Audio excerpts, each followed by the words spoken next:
마음이 깨끗한 자만이 요리를 할 수 있다. 이 말은 음악가 베토벤이 한 말입니다.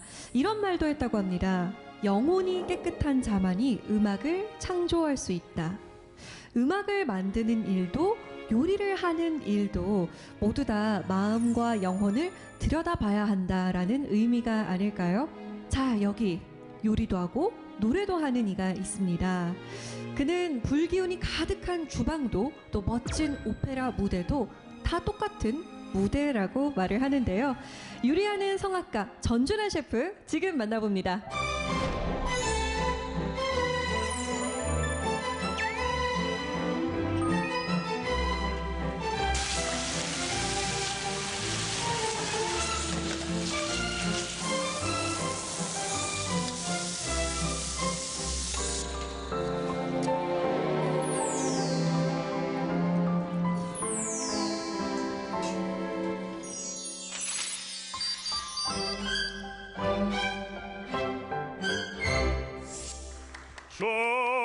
쫙쫙 찢어지어 내 이 몸은 없어질지라도 내 이름만 남아 있으리라. 명태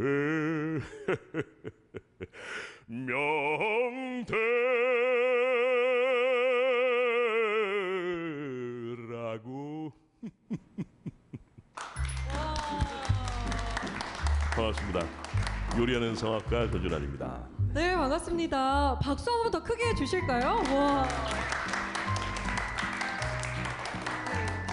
와, 어떤 곡을 불러주신 건가요? 이 노래는 이제 작곡하신 오현명 선생님, 베이스 바리톤 오현명 선생님의 대명사였죠. 하나의 18번이었고 명태라고 하는 곡입니다. 우리나라 최초의 어떤 해학적인 어떤 그 레시타티보 오페라적인 요소가 들어가 있는 곡이라고 볼 수 있는데 해학 속의 슬픔과 고뇌가 묻어 있는 그런 노래라고 볼 수 있죠.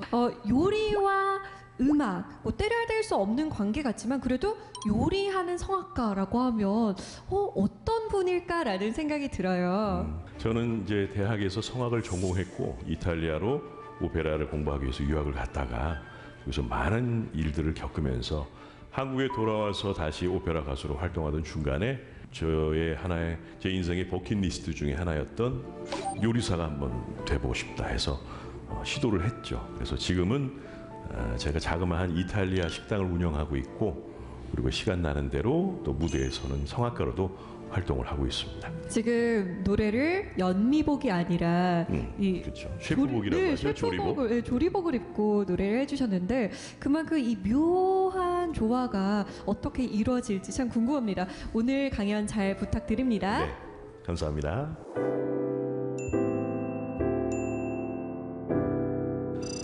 저는 성악을 되게 늦게 시작했어요. 고3 때 우연히 오페라 한 편을 보게 됩니다.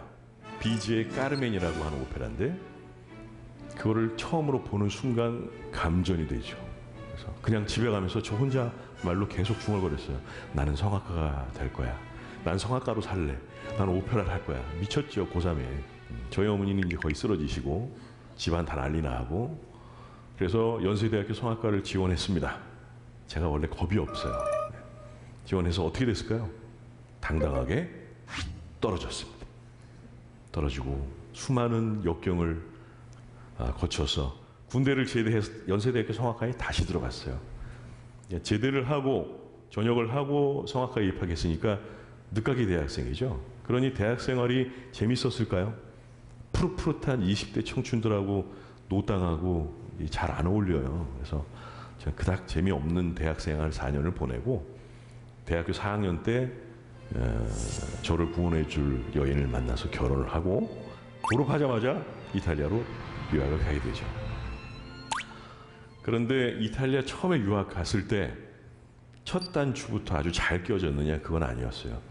어느 날 강도가 들어서 아주 친절하게도 저희 자고 있는 부부 얼굴에다가 수면가스를 뿌려줘서 아주 푹 자고 일어났더니 집에 있던 게 다 사라졌더라고요. 그래서 결혼 자금 아끼고 돈 모아서 가져갔던 거 이제 강도한테 다 털리고 정말 빈털터리로 이제 유학생을 시작을 했는데 그러다 보니까 돈이 너무 없으니까 우리나라를 대표하는 유명한 성악가시죠. 조수미 씨가 졸업하신 산타치칠리아 국립음악원에 우수한 성적으로 들어갔지만 학교를 다닐 수 있는 여건이 안 돼서 학교도 한 달 만에 자퇴를 하고 거기서 관광 가이드를 하면서 이제 어렵게 공부를 이어갔죠. 자, 여기 보시면 모차르트의 마술피리와 짭짤한 안초비 피자. 마술피리가 나왔는데 모차르트의 마술피리가 제가 대학교 4학년 때 처음으로 무대에서 공연했던 작품이 바로 마술피리예요. 여러분들 오페라에 좋아하세요? 별로 안 좋아하시죠, 사실은. 오페라보다 뮤지컬이 더 재밌고 뮤지컬보다는 영화나 드라마가 더 재밌죠.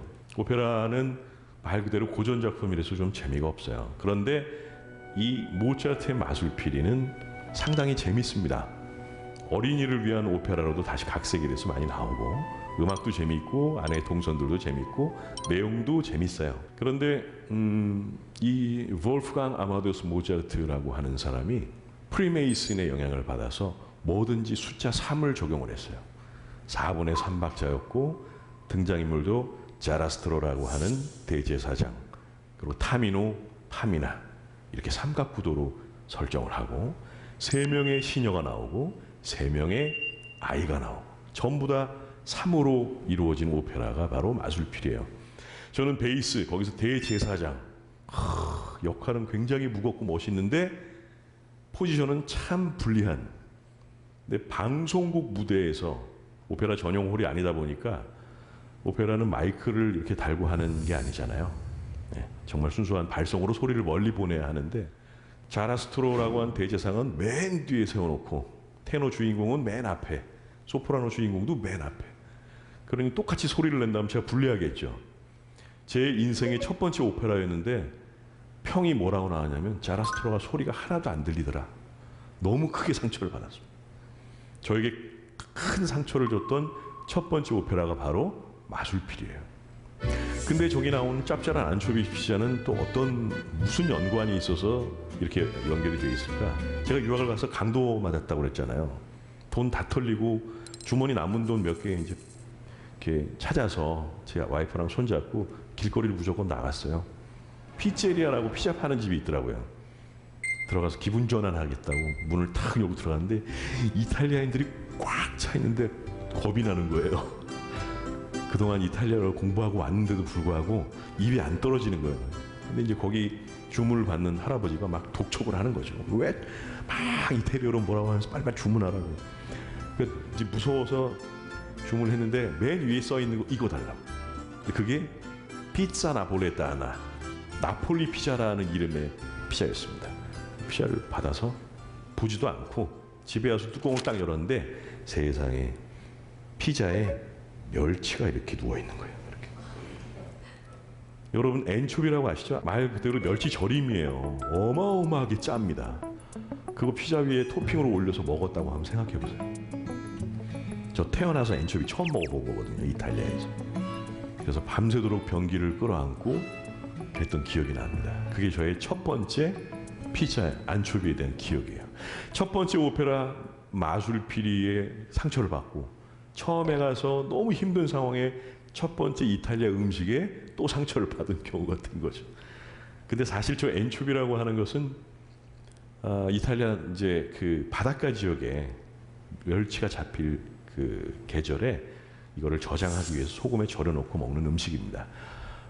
베네토주의 베네치아라고 있죠. 베니스. 베니스에 가면은 옥수수가 굉장히 재배가 많이 돼요. 근데 그 옛날 통일 이탈리아 시절 이전의 베니스는 경제적으로 되게 어려운 그런 나라였어요. 네. 그러니까 옥수수를 많이 먹는데 옥수수만 계속 먹다 보니까 이제 병에 걸려요. 네. 그 다른 영양분이 공급이 제대로 안 되니까 그래서 옥수수 폴렌타라고 하는 옥수수 빵 위에다가 이렇게 엔초비 절인 멸치를 올려서 먹었던 거예요. 우리 생각으로는 빵에다가 절인 멸치를 올려 먹으니까 그 안 어울릴 것 같은데 시간이 지나면 지날수록 그게 굉장히 묘한 매력과 맛을 가지고 있습니다. 짠맛 끝에는 무슨 맛이 있어요? 단맛이 있습니다. 좋은 소금으로 만들었을수록 마지막 끝맛은 단맛입니다. 그래서 처음에 저렇게 씁쓸하게 시작했던 오페라였고 처음 접했던 음식이었지만 시간이 흐르면서 저에게 단맛을 선사해 준 두 가지의 내용이 되겠죠. 자, 그리고 모차르트 이야기로 연결이 되는데 모차르트가 작곡한 오페라 중에 지금으로 표현하면 19금 오페라가 있어요. 그게 뭐냐면 돈 조반니입니다. 돈 조반니. 돈 조반니 영화로도 나왔고 돈 후앙이라는 영화로도 있었었죠. 스페인의 전설적인 인물 돈 후앙을 토대로 해서 만든 오페라인데 이탈리아 베네치아에는 실존 인물이 한 명 있었습니다. 키가 거의 한 2m 정도 되고요. 얼굴은 하얗고 팔다리가 길고 얼굴은 박보검보다 더 잘생겼고 6개 국어를 아주 능수능란하게 사용하고 문학과 시에 능통했으며 노래도 잘했고 춤도 잘 추고 희대의 바람둥이 카사노바가 실존 인물이면서 베네치아 태생이에요. 베네치아 공화국을 통치하던 도제라는 어떤 총독이 있었습니다. 거기 가면 도제 궁전이 있어요.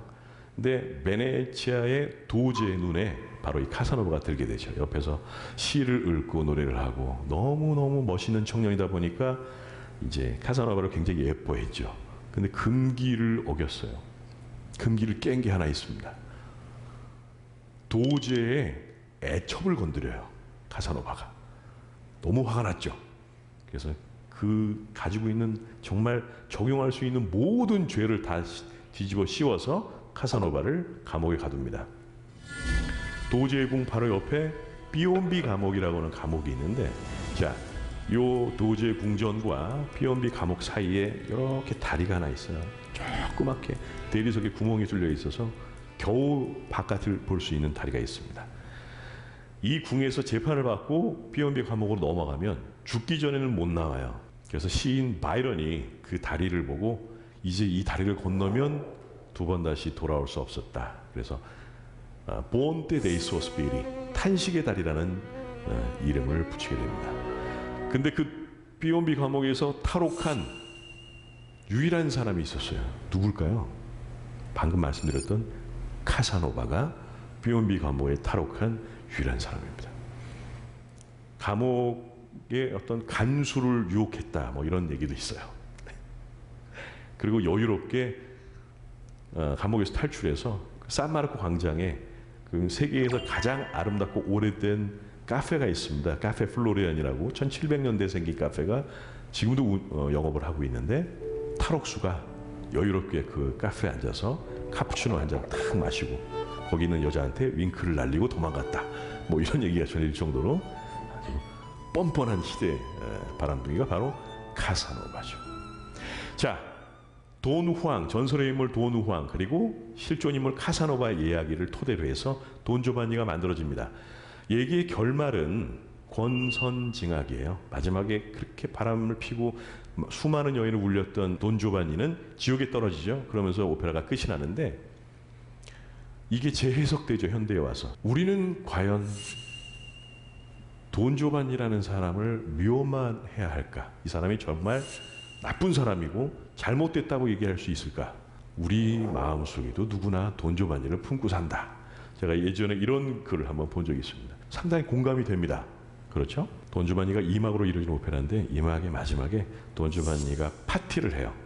그 시종 레포렐로를 옆에 두고 엄청난 음식을 먹어치웁니다.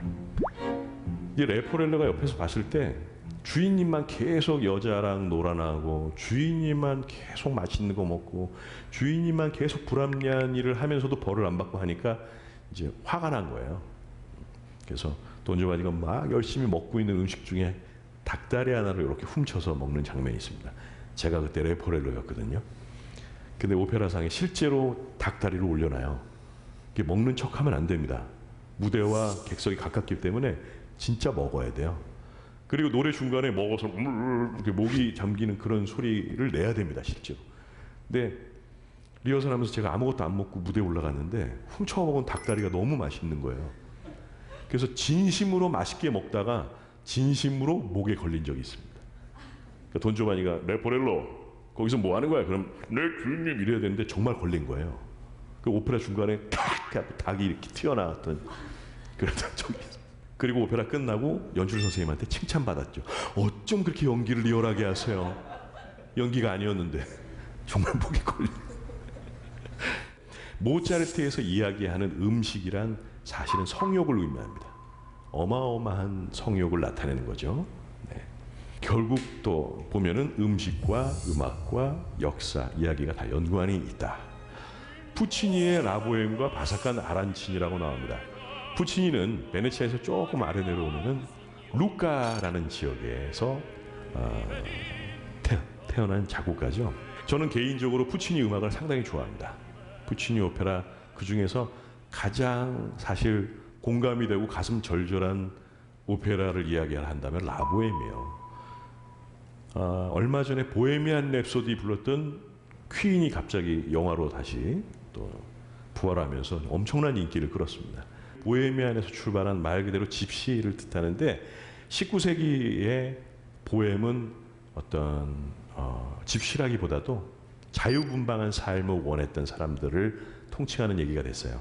거기에 등장하는 시인 루돌포, 그다음에 음악가 쇼나르, 그다음에 철학자 콜리네, 이런 사람들이 다 아주 가난한 다락방에 모여서 사는 그런 이야기들을 그린 게 바로 라보엠이죠. 미미라는 여인을 사랑하고 로돌포는, 그다음에 화가 마르첼로는 무제타라는 여인을 사랑하죠. 결국은 비극으로 끝납니다. 주인공 미미가 폐렴에 걸려서 그 약값을 구할 수 없을 정도로 가난한 그 사람들을 보는 앞에서 로돌포의 품에 안겨서 죽음을 맞이하는 비극으로 끝나는 오페라예요. 제가 귀국해서 처음으로 했던 공연이 바로 라보엠이에요. 2010년에 한국에 와서 예술연당에서 처음으로 했던 오페라가 라보엠이었습니다.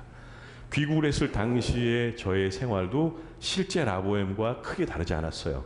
막막하고 기댈 데도 없고 의지할 데도 없고 아무것도 없는 상황에 가난한 예술가. 그래서 정말 혼신을 다해서 노래를 했던 것 같아요. 내 삶을 이야기하는 것 같아서. 그때 제 아내는 전단지 나눠주는 아르바이트를 했습니다.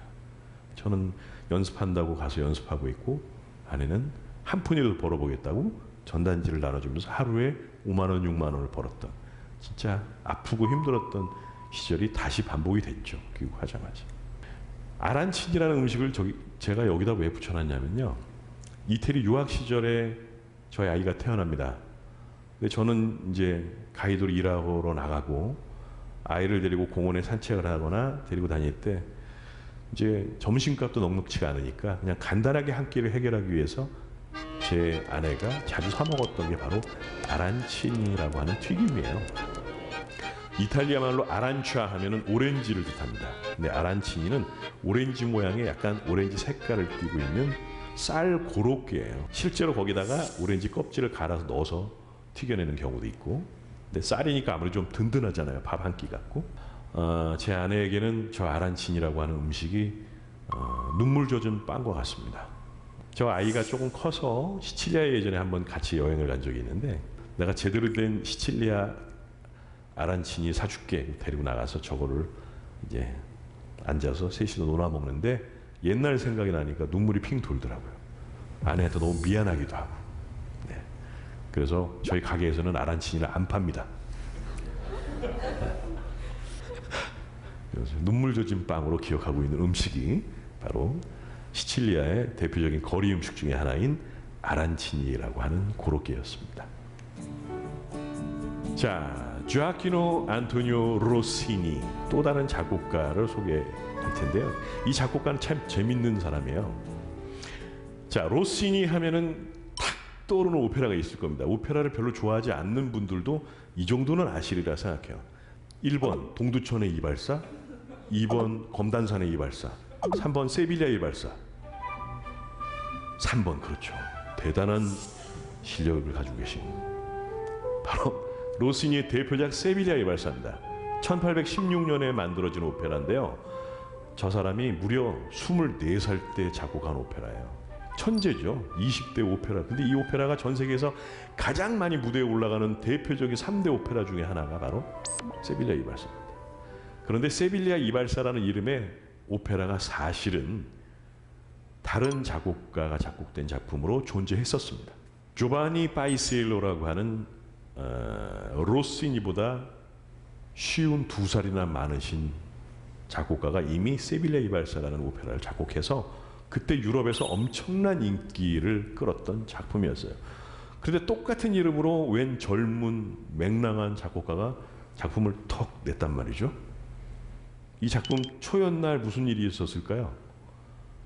1816년은 바이시엘로가 돌아가신 해예요. 근데 바이시엘로의 광팬들이 이 초연하는 극장에 몰려와서 엉망을 만들어 버립니다. 객석에다 쥐를 풀고 막 여기다가 기름을 뿌려서 막 등장인물도 넘어지게 만들어주고 오케스트라를 흔들어 음악을 다 깨버리고, 그래서 야심작이라고 올린 무대가 엉망이 돼요. 로시니는 뭐 여러 번 울었겠지만 로시니가 일생에 아주 기억되게 3번 울었다고 해요. 첫 번째, 세빌야의 발사가 망했을 때 초연하는 날 엉망이 됐으니까 정말 펑펑 울었대요. 두 번째, 파가니니의 바이올린 곡을 듣고 너무 감동을 해서 감동의 눈물을 흘리고, 세 번째는 센강의 유람선에서 이제 음식을 싸갖고 가서 맛있는 거 먹으려고 다 이러는데 음식이 무릎 뚝 빠진 거예요. 그게 트러플을 잔뜩 올려서 만들어 놓은 칠면조 요리를 이제 먹어야지 가다가 거기 그걸 붙잡고 펑펑 울었다는 거 아니에요. 너무 아까워서. 로스니는 그만큼 미식가이면서 대식가이면서 먹는 걸 너무너무 좋아했던 사람이에요. 24살에 세상을 흔들었던 엄청난 작품을 만들었음에도 불구하고 그 이후로도 계속해서 히트작들을 만들어내는데 37살에 굴리아모 텔, 우리가 말하는 빌헤름 텔이라는 오페라 작품을 마지막으로 작곡을 하고 그 이후로는 오페라 작곡을 전혀 하지 않았습니다. 행간에는 그런 말이 있어요. 음악 작곡은 그만하고 먹으러 다녔다는 얘기가 있습니다. 먹는 걸 너무 좋아했어. 로시니가 가장 좋아했던 음식은 바로 송로버섯이죠. 트러플. 엄청 비싸요. 그 이탈리아 예전에 있을 때 제가 식재료 구하러 어디 갔을 때요. 요만한 게 하나가 비싼 거는 한 50만 원 정도 되는.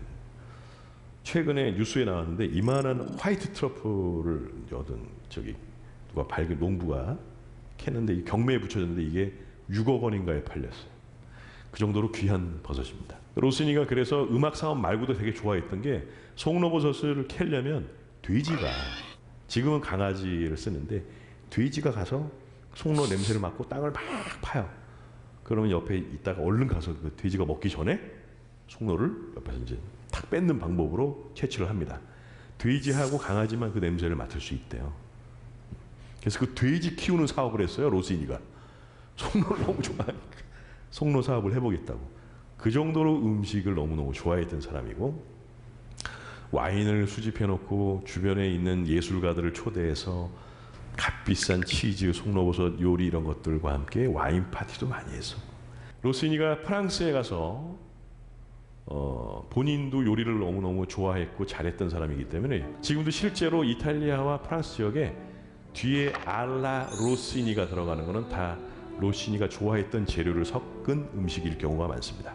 그 중에 대표적인 게 트러플, 송로버섯이 들어간 음식은 알라 로시니가 붙는 경우가 있죠. 네. 로시니의 고향인 페사로에 가면요, 스파게티 알라 로시니가 있어요. 그러면 이제 위에다가 트러플을 이렇게 뿌려주는 파스타가 나옵니다. 우리나라에서는 한 그릇에 거의 한 15만 원 정도. 근데 거기서는 한 2만 원, 3만 원이면 먹을 수 있죠. 네. 다음 걸 한번 볼까요? 보나르도 자이오티라는 세계적인 베이스 가수였습니다. 2년 전에 돌아가셨어요. 저희 스승님이셨는데, 저는 로마에서 너무 힘들게 일을 하면서 공부를 하다 보니까 학교를 제대로 다니지도 못했고, 프라이빗 레슨이죠. 프리바타라고 해서 개인적으로 마에스트로들을 찾아가서 공부를 하거나 로마에서 마스터 클래스가 열리면 등록을 해서 배우거나 이렇게밖에 배울 수가 없었어요. 보나르도 자이오티 선생님은 밀라노에 계셨던 선생님이십니다. 근데 로마에 마스터 클래스를 열어주셔서 제가 소문을 듣고 찾아가서 꾸준히 배웠죠. 그러다가 선생님이 저를 너무 인정을 해주시고 예뻐해 주셔서 제 유학 인생 거의 마지막 부분에는 자이오티 선생님의 가르침으로 제가 많은 변화를 겪었던 것 같아요. 어느 날 선생님이 저한테 전화가 오신 거예요. 제 이름이 알베르토였어요. 알베르토, 너 이번에 무슨 콩쿠르 있는데 거기를 나가봐라. 그래서 선생님 나 일 끝난 지 얼마 되지도 않고 지금 너무 힘들다고 그랬더니 아니야. 너 이제 지금 콩쿨 나가면 1등 할 수 있어. 내가 너한테 가르친 거를 넌 지금 제대로 이해하고 있는 것 같아. 나가봐. 그래서 선생님 말을 듣고 정말로 지원을 하고 나가서 1등을 했어요. 38살에. 저도 대단하죠. 네. 이럴 때는 박수도 쳐 괜찮아요. 선생님 말을 고지고대로 이해를 하고 레슨을 하실 때 선생님은 그런 제가 너무 예뻤던 거예요. 정말 힘들고 어렵게 공부한다는 걸 알고 계신데 악착같이 와서 배우고 발전이라는 걸 하고 하니까 선생님이 정말 본인이 알고 계신 거를 다 저에게 알려주시려고 노력을 하셨죠. 그리고 선생님이 놀랍게도 저한테 레시피를 하나 알려주신 게 있어요. 저희 식당에서 지금 가을 겨울에 제일 유명한 베스트셀러가 해산물 파스타입니다. 해산물 파스타. 제가 하는 요리는 무슨 유명한 스타 셰프들이 발휘하는 특별한 팁이 있는 게 절대로 아니에요. 특별한 팁이 없어서 나름 맛있고 잘 되는 요리라고 말씀드릴 수 있는데 이탈리아인들이 요리를 할 때 대단한 기술을 가지고 있는 사람들이 하는 요리가 우리가 알고 있는 그 맛있는 이탈리아 요리가 아니에요. 해물 파스타에는 도대체 여기다 뭘 넣기를 이런 맛이 나요? 하시는 분들이 가끔 계세요. 근데 뭘 특별하게 넣지 않아요. 말 그대로 새우, 오징어, 조개, 마늘 이걸로 마법 같은 맛을 만들어내는데 마법이라고 한다면 여기다가 마법의 가루를 생각하시는데 절대 그렇지 않습니다. 자, 새우가 제가 여기서 여러분들께 레시피를 하나 알려드릴게요. 새우가 있잖아요. 그럼 새우를 맛있게 먹는 방법 머리와 몸통을 분리합니다. 그 다음에 껍질을 까요. 새우 등에 이렇게 내장이 지나가기 때문에 이쑤시개로 내장을 이렇게 쏙 빼서 버립니다. 자, 머리와 껍질이 분리되어 있어서 나와 있습니다. 이거 버리면 되죠? 아니에요. 이게 바로 천연 조미료가 되는 재료입니다. 머리와 껍질 그거를 버터에다 얘기해 주면 안 되는데 버터에 살살 볶다가 거기다가 샐러리도 넣고 당근도 넣고 마늘도 넣고 계속 볶으면서 물을 넣고 볶잖아요. 그럼 걸쭉한 국물이 납니다. 그거를 찢고 갈거나 해서 즙을 쫙 짜내면 한 요만큼 밥공기 한 반 그릇 정도 액즙이 나와요. 이게 해물 요리의 최고의 천연 조미료예요. 나머지는 오징어 넣고 새우 넣고 마늘 넣고 토마토 넣고 이렇게 볶다가 그거 한 숟갈 탁 넣어서 면 넣고 졸여내면 그게 바로 이탈리아인들이 먹는 파스타가 됩니다. 파스타는 이탈리아인들에게 사실 주식에 해당되는 거잖아요. 그 사람들은 전체 요리서부터 주식, 후식 뭐 엄청나게 제대로 저녁을 먹으면 한 4시간을 먹는 사람들인데 그래도 메인이라고 한다면 파스타예요. 자, 우리나라 사람에게 메인 주식이 뭘까요? 비밥 하는 밥이에요. 밥. 우리가 평생 먹는 주식을 만드는 방법은 굉장히 간단합니다. 자, 이탈리아로 싹 돌려서 이탈리아인 입장에서는 주식, 매일 먹는 파스타를 만드는 방법이 정말 너무너무 어려울까요? 아주 희귀한 방법을 써야 될까요? 진짜 간단해야 되겠죠. 여기서부터 접근하면 이탈리아 요리를 이해하는 건 너무 쉬워요. 저에게 그 해물 파스타를 사주시면서 무슨 얘기를 하시냐면 제가 아까 설명드렸던 비슷한 얘기를 하셨습니다. 알베르토 봐라. 여기 새우가 들어가 있고 오징어가 들어가 있고 조개, 토마토가 들어가 있다. 이들은 다 아침에 이 안에 모이기 전까지는 각자의 자연 재료였어. 또 서로가 이 안에 섞여 있는데 서로 회방하지 않고 조화를 이루고 있지 않니? 너의 소리가 공중에 퍼져나갈 때 무리가 가거나 뭔가 자연스럽지 않은 게 섞여 있거나 뭔가 특별하려고 쓸데없는 힘을 주거나 자연스러움을 잃어버린다면 너의 목소리는 아름다운 소리로 공중에 퍼져나가지 않을 거야. 이게 밥집에서 저한테 말씀해 주신 거예요. 밥을 먹으면서. 그러니까 몸에 전율이 느껴지더라고요. 파스타도 맛있었지만 어떻게 이런 비유로 나에게 가르침을 주실까? 그걸 잊을 수가 없어요. 실제로 제가 가장 자신 있어 하는 파스타가 해산물 파스타인데 정말 선생님의 가르침에서 벗어나지 않으려고 생각하면서 요리를 합니다. 자연스럽게 조화롭게 어긋나지 않고, 근데 꼭 화근은 어디서부터 시작되냐면 벗어난 부분에서부터 시작이 됩니다. 인간의 모든 죄악과 고통과 슬픔은 욕심에서 출발하는 경우가 대부분이에요. 그냥 살면서 자연스럽게 우리가 겪어야 하는 고통들은 사실 시간이 지나면 슬슬 사라집니다. 그래서 버나드 자이어티, 저희 스승님이 저에게 전수해 주신 최고의 레시피는 바로 해산물 파스타 안에 들어있었습니다. 자, 소프라노 조수미를 위한 나폴리식 고등어찜. 우와, 세상에 고등어를 나폴리식으로 어떻게 찌나 정말 궁금하셨죠? 이탈리아인들도 고등어를 먹어요. 근데 우리처럼 자반 고등어, 뭐 소금을 뿌려서 굽거나 고등어를 졸여 먹거나 이게 아니라 고등어를 먹긴 먹는데 언제 먹냐면 정말 싱싱할 때만 먹어요. 이탈리아인들은 주로 바닷가 지역의 사람들이 고등어를 먹습니다. 바닷가가 없는 대륙에서 고등어 요리를 찾기는 거의 불가능해요. 안 팔아요. 그러니까 옮겨다 놓고 싱싱하지 않을 거는 안 팔아요. 네. 그러니까 그걸 판다는 거는 싱싱하다는 얘기예요. 제가 나폴리에 가서 콩쿠르하러 나폴리를 갔는데 어느 식당에서 스곰브로 고등어라고 써 있는 거예요. 너무 궁금했어요. 도대체 이 나라에서 고등어를 어떻게 먹을까? 그래서 물어봤어요, 레시피를. 아주 품질 좋은 엑스트라 버진 올리브 기름과 몇 개 허브, 레몬, 마늘 뿌리고 소금, 시칠리아 소금을 살짝 얹어서 오븐에다가 구워낸 음식이었어요. 아유, 뭐 이렇게 해서 맛이 날까?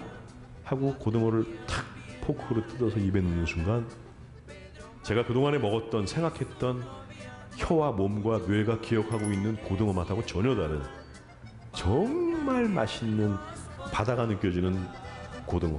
이 고등어의 일대기가 느껴지는 그런 맛이었어요. 근데 여기서 갑자기 조수미 선생님을 위한 나폴리식 고등어찜이 왜 나왔을까요? 제가 예전에 한번 쿠킹 클래스 강연을 하는데 주제가 뭐였냐면 음악가들이 선호하는 음식들. 주아키노 로시니를 비롯해서 현존하는 우리나라 성악가들은 과연 어떤 음식을 선호하실까? 그래서 제가 인터뷰를 다 했습니다. 그중에 조수미 선생님하고도 서면으로 인터뷰를 했어요. 놀라운 사실은 조수미 선생님이 지금도 정말 월드 클래스시죠. 자기 관리도 너무너무 잘 하시고. 그래서 성악가들은 몸이 아끼니까 많이 먹어요. 저희는 먹는 걸로 보상을 받을 때가 굉장히 많습니다. 그런데 조수미 선생님은 육식을 하지 않으신대요. 너무 놀랐어요. 채식, 그리고 찔러서 피나는 거는 생선밖에 안 먹어요 하시는 거예요. 오, 이렇게 월드클래스 대단한 성악가가 스태민을 위해서 고기를 먹어도 남들보다 훨씬 먹을 것 같은데 근데 어떻게 고기도 안 먹고 이런 소리를 내시지? 너무 놀랬죠? 그러다가 머릿속에 탁 떠올랐던 게 제가 나폴리에서 먹었던 그 스곰브로 나폴레타노 고등어 요리가 딱 떠올랐던 거예요. 그래서 책에다 썼습니다. 선생님이 저희 가게 오시면 제가 그날 가장 싱싱한 고등어를 구해서 스곰브로 나폴레타노를 해드리겠습니다. 너무 기대가 돼요. 라는 답장까지 받았는데 아직까지 오시진 않으셨어요. 바쁘시니까 오실 수가 없으신 거겠죠. 그래서 대가를 떠올릴 때 버나르도 자이어티의 해물 파스타가 떠오르고 그 다음에 조수미 선생님 하면 제가 만들어드리고 싶은 고등어 요리가 연상이 됩니다.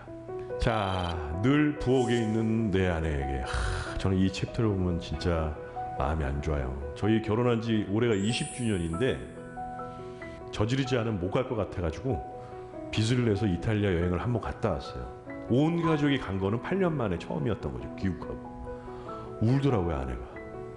10년의 그 추억이 정말 그 필름이 쫙 눈앞에 지나가니까. 그리고 저희 살았던 집, 옛날 살았던 집 갔더니 이탈리아는 정말 변화가 거의 없어요. 심지어 이렇게 찌그러져 있는 간판이 세상에 10년 전이랑 똑같이 붙어 있더라고요. 어쩜 이렇게 변화가 없어.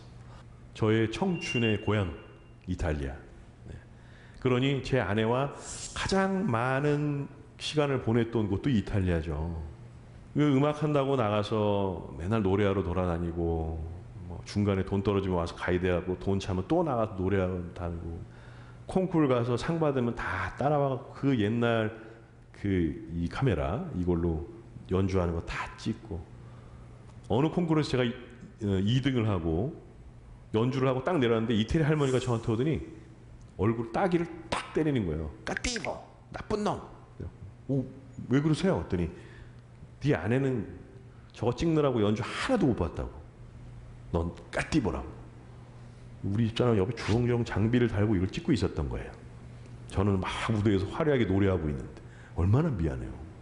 아란치니도 미안한데 그냥 미안함의 연속인 것 같아요. 남자의 중년은. 네. 자, 김광석의 어느 60대 노부 이야기와 베네치아식 대구 요리. 이것도 역시 제 아내와 연관된 이야기인데요. 제가 예전에 아주 자그마한 어떤 서점에서 콘서트를 할 때 주최 측에서 요구사항이 뭐였냐면 성악곡, 클래식곡 말고 가요 중에 뭔가 공감이 될 만한 노래를 하나 불러주세요. 그래서 고민을 하다가 결정한 게 김광석이 불렀던 어느 60대 노부부의 이야기. 그 노래 혹시 아세요? 맨 마지막에 어떤 소절이 나왔냐면 여보 안녕히 잘 가시게 여보 안녕히 잘 가시게 이렇게 끝나요. 가슴이 턱 내려앉더라고요. 그 부분에서. 언젠간 저도 제 아내와 헤어지겠죠. 저 노래를 준비하면서 그런 생각을 했어요. 언젠간 내 아내와 헤어질 텐데 내가 만약에 보내야 된다면 보내는 마음이 그때 어떨까. 아주 간단한 논리, 세상 말로 그런 거 있지. 있을 때 잘해. 그거 정말 진리예요. 재작년에 이탈리아 여행을 갔다고 했죠. 베네치아에 가서 제가 폴렌타하고 바칼라 대구 요리를 시켜서 얹어서 여보 한번 먹어봐. 내 와이프가 탁 놓더니 너무 맛있다. 이런 요리가 있는지 몰랐네. 근데 그때 또 너무 미안한 거예요. 집에서 육아하느라 자기 전공이고 자기 인생 포기하고 저 뒷바라지 하느라 10년이라는 시간을 이탈리아에 살았음에도 불구하고 바칼라도 한 번도 못 먹어봤던 거죠. 관광객 입장으로 다시 돌아갔던 이탈리아에서 그때서야 비로소 먹어본 요리가 베네치아식 대구 요리였던 거예요. 제가 몇 개 이제 요리와 음악에 대해서 삶에 대해서 연결해서 쭉 말씀드렸어요. 저는 성악가이면서 요리사입니다.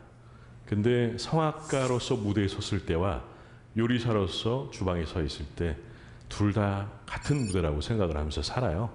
첫 번째 피드백이 바로바로 오니까 앞에서 객석에서 제 노래를 들으시는 분의 피드백도 금방 오지만 오픈 주방에서 손님들이 식사를 하시는 모습을 보면 저분이 얼마만큼 만족을 하시는구나도 금방 알 수 있습니다. 제 인생의 무대도 이와 다르지 않을 것 같아요.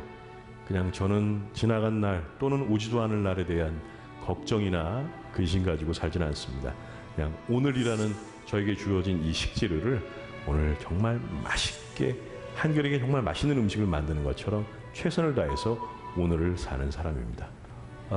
저에게 있어서 행복이라고 하는 것은 거창한 게 아니라 그냥 오늘 살아있으면서 제가 일상에서 나누는 많은 것들이 다 저에게 있어서 행복의 재료이고 음식이고 기쁨입니다. 마지막으로 이런 말씀 드리고 싶어요. 가장 중요한 건 오늘입니다. 지금이고요. 이거를 만끽하시면서 사시는 인생이 되시기를 바라겠습니다. 강연 여기까지 하도록 하겠습니다. 감사합니다.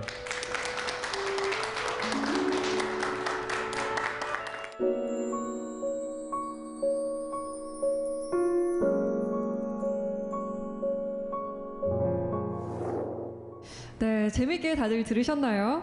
저는 이 강연을 들으면서 와, 전준환 셰프의 요리를 꼭 한번 먹어보고 싶다. 정말 궁금하다. 특히 그 해산물 파스타가 저는 정말 궁금하더라고요. 네. 강연에 대해서 또 셰프님에 대해서 궁금한 점이 참 많을 것 같습니다. 네. 저희가 질문부터 한번 받아볼게요. 궁금한 점이 있으시면 네. 그 예술가로 살아가는 그 꿈을 가지고 있는 사람이잖아요. 네, 지금도 그렇죠. 하고 네. 계시고 네. 그것에 있어서 투잡은 뗄 수 없는 운명인지 그게 좀 궁금해요. 아주 현실적으로 봤을 때 떼면 안 되는 운명입니다. 네. 왜냐하면 이제 저뿐만이 아니라 많은 예술가들이 예술 형태로만 먹고 살기 정말 어렵거든요, 현실적으로. 네. 그러다 보니까 사실 저는 좀 예술과 동떨어진 어떤 행위라고 생각할 수도 있지만 노래하시는 분들 또는 연주하시는 분들도 약간 벗어난 다른 맥락의 다른 잡들을 많이 하고 계세요, 실제로. 예수를 위해서만 살 수는 없거든요. 가족을 위해서도 살아야 하고 그러다 보니까 저는 이게 되게 뭐 독특하다고 생각하지 않아요. 그냥 자연스러운 한 모습 중에 하나라고 생각합니다. 제 주변에서도 시인이면서 직장인이신 분들이 꽤 있거든요. 네네. 하지만 그래도 나는 이게 조금 더 좋다라는 게 있을 것 같아요. 어떤 게 더 좋으세요? 이런 질문도 되게 많이 받았어요. 네. 노래가 좋으세요?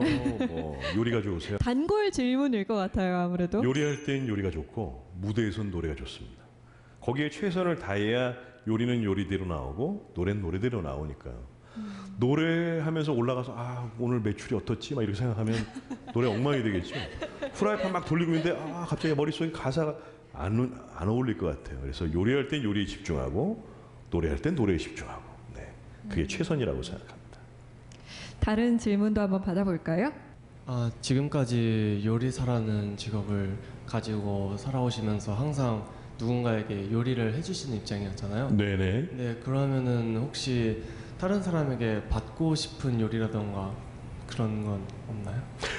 요리사 입장에서 제일 선호하고 맛있어하는 음식이 뭔지 아세요? 남이 해준 음식입니다.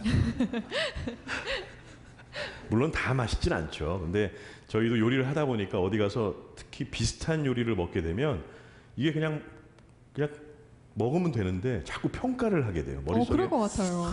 재료가 뭐가 들어갔지 이러고 하다 보니까 불편한 경우도 많죠. 근데 이제 누구에게 뭐 초대를 받았거나 뭐 저희 아내나 뭐 저희 어머니나 아니면 뭐 친척들이나 친구들이나 뭐 만찬에 초대받아서 요리해주면 정말 저는 아무 적이 없이 너무 맛있게 먹습니다. 많이. 네. 굴곡진 인생을 살아오셨다라고 네. 표현하셨는데 요즘 청춘들 진짜 힘들거든요. 취업 준비도 힘들고 또 친구 관계도 힘들고 여러 가지로 힘든 점이 많은데 그런 사람들에게 어떤 요리 추천해 주시겠어요? 자신의 몸에 예의를 갖추라라고 말씀드리고 싶어요. 네. 우리가 사실 하루 세 끼 먹는 사람들이잖아요. 무엇을 먹느냐가 곧 그 사람이다라는 말이 있습니다. 근데 사실 조금 안타까운 게 우리가 흔히 나가서 우리가 먹는 한국 음식들, 한식들 보면은 예전 원래 고유의 한식에서 많이 벗어났다고 생각이 돼요. 그 중에 달고 짜고 자극적인 요소가 너무 많이 포함되어 있다 보니까 우리 젊은 세대들 특히 이 음식들을 늘 일상에서 접하고 먹고 사는 세대들을 보면 조금 안타까울 때가 많죠. 조금만 더 자신의 몸에 예의를 갖춰서 조금 더 제대로 된 음식을 찾아 먹으려고 노력하고 자신을 위해서 투자하는 것도 굉장히 중요한 일이라고 생각합니다. 네, 오늘 강연 정말 잘 들었습니다. 감사합니다. 듣다 보니까 막 배가 고파지는데요. 오늘 셰프님께서 저희 사세계 공동체 아주 특별한 선물을 준비해 주셨다 들었어요. 제가 요리하는 성악가잖아요. 그래서 여러분들께 맛있는 파스타를 대접을 해드릴까 하다가 여기 들고 올 수가 없어서 그래서 그냥 노래 선물을 하나 준비했습니다. 제가 준비한 노래는 10월의 어느 멋진 날이라는 노래인데 지금이 3월이니까 제 임의대로 아주 어려운 일이긴 하지만 가사 하나를 바꿔서 여러분들께 불러드리도록 하겠습니다. 3월의 어느 멋진 날에 여러분들께 선물하고 저는 물러가도록 하겠습니다. 감사합니다. 오늘 감사합니다.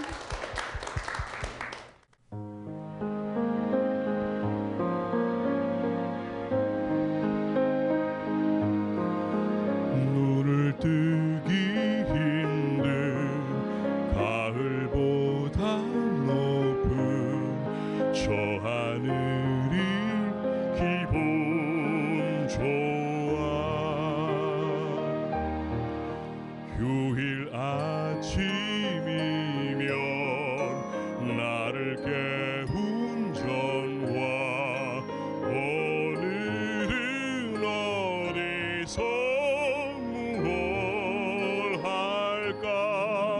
창밖에 앉은 바람 한 점에도 사랑은 가득한 걸. 널 만난 세상 더는 소원 없어. 바람은 죄가 될 테니까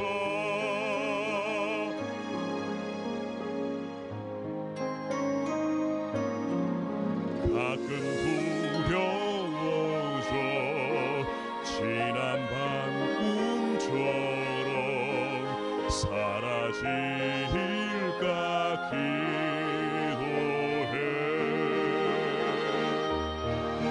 내일 너를 보고 너의 손을 잡고 내 곁에 있는 너를 확인해.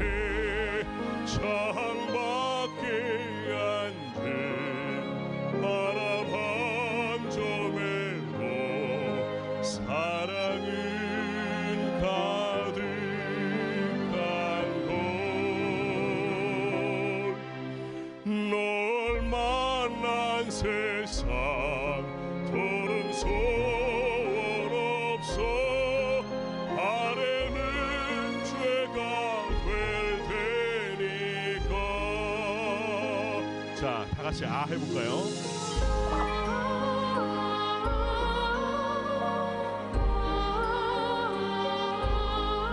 여자분들만. 자, 남자분들은 저와 같이 다시 아 하는 겁니다.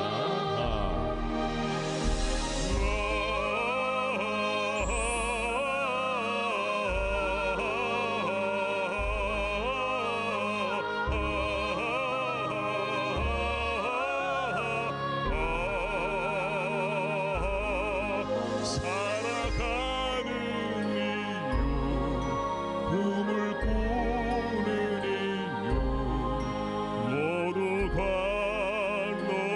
너라는 것.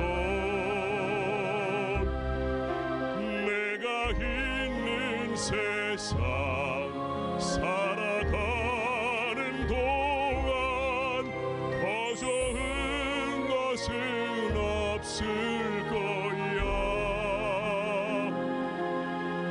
3월의 어느 멋진 날에.